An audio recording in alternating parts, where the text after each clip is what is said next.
ये सवाल हमारे नहीं, वहाँ के पीड़ितों और चश्मदीदों का है। यूँ सत्संग होना आम है, लेकिन इस तरह की घटना होना आम नहीं है। इस घटना में 121 लोगों ने अब तक अपनी जान गंवाई, लेकिन कोई भी इसकी जिम्मेदारी लेने को तैयार नहीं है। सरकार इस पर सफाई तो दे रही है, लेकिन न वहाँ के पुलिस प्रशासन पर इसकी कोई कार्रवाई हुई है और न ही बाबा पर FIR दर्ज अभी हुई है। FIR दर्ज सत्संग को आयोजन कराने वाले लोगों पर हुआ है। आइए जानते हैं इस रिपोर्ट इस 121 जिंदगियों के लिए जिम्मेदार कौन है। हाथरस कांड में भोले बाबा उर्फ नारायण साकार हरि के सत्संग में भगदड़ मचने से 121 लोगों की मौत हो गई है। पहले कहा जा रहा था कि भोले बाबा के चरण की धूल के चक्कर में सबकी जान गई, मगर अब इस मामले में बड़ा खुलासा हुआ है। आइए जानते हैं पूरा मामला इस वीडियो में। यूपी के हाथरस में सत्संग में मची भगदड़ की चीख पुकार अब भी सुनाई दे रही। सत्संग स्थल से लेकर अस्पतालों तक मातम ही मातम पसरा है।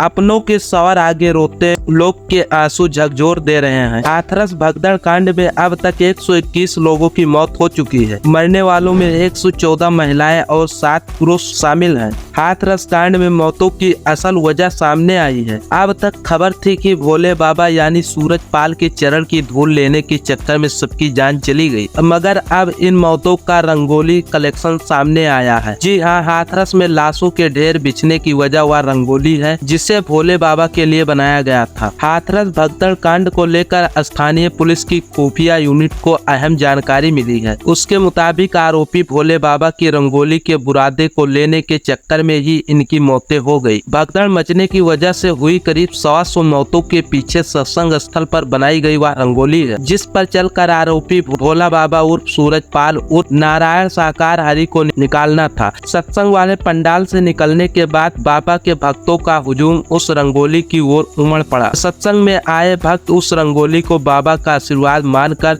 दंडवत प्रणाम करने लगे और फिर रंगोली के बुरादों को अपने साथ ले जाने लगे। इस दौरान एक साथ हजारों की संख्या में फॉलोअर्स उस रंगोली के बुरादे को लेने के दंडोत हुए। एक के बाद एक सब एक दूसरे पर टूट पड़े। लोग ऐसे गिरे कि संभलने का मौका ही नहीं मिला। देखते ही देखते सब लद गए। बचने को सभी इधर उधर भागने लगे। हर कोई एक दूसरे पर गिरता गया और देखते ही देखते लाशें बिछ गई। ये सभी इस रंगोली के बुरादों को प्रसाद समझ अपने घर ले जाना चाहते थे। बताया गया है कि 2.25 टन बुरादे से रंगोली तैयार की गई। इस रंगोली और उसके प्रयोजन की जानकारी स्थानीय पुलिस को भी आयोजकों ने नहीं दी थी। पुलिस ने जो जानकारी इकट्ठा की है उसके मुताबिक हर सत्संग कार्यक्रम में नारायण साकार उर्फ भोले बाबा के रास्ते में तकरीबन 200 मीटर की रंगोली बनाई जाती थी।